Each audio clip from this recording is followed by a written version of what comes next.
We have heard about the rescue of those 3 women in Cleveland, and now for the first time, we're getting to actually see what happened at that house of horrors 1 week ago. And we're also learning more about the possible defense strategies that could be used by the suspect in this case.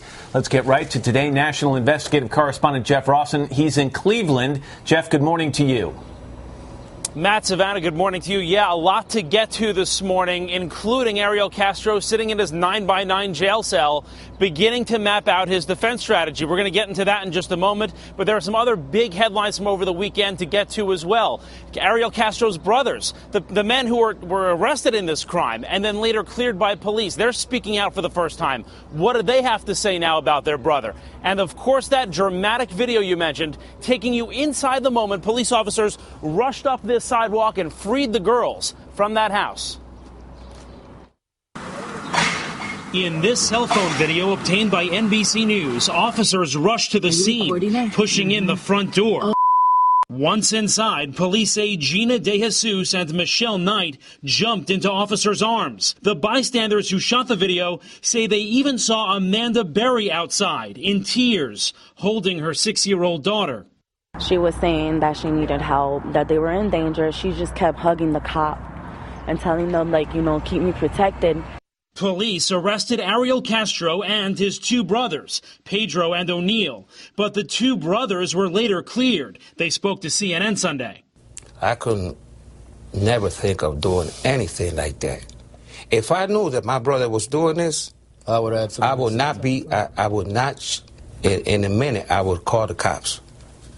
Because that ain't right. If I knew, I would have reported it, brother or no brother.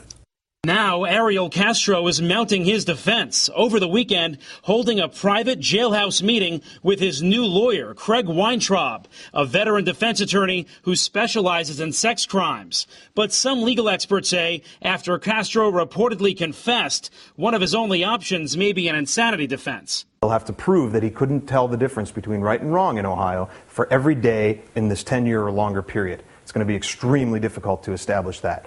The next best thing is to remove the death penalty from the situation and agree to a plea. So plead guilty, the prosecutor takes the death penalty off the table, he serves life. He serves life without parole, and you save the victims the trauma of reliving this event in a public forum. Since the victims' joyous homecomings, they've avoided the spotlight. But now an update on how they're doing. In a statement, Amanda says, "I am so happy to be home with my family. Gina, I want to thank everyone for all your prayers. And from Michelle, I am healthy, happy, and safe." Their spokesman now pleading for their privacy. Give them the time, the space, and the privacy so that they can continue to get stronger. Police want to open Seymour Avenue soon, but they have a problem. They got to keep people out of that house. There may still be evidence in there. And so now, Matt, the city is building a 10 to 12-foot fence around it to keep the public out.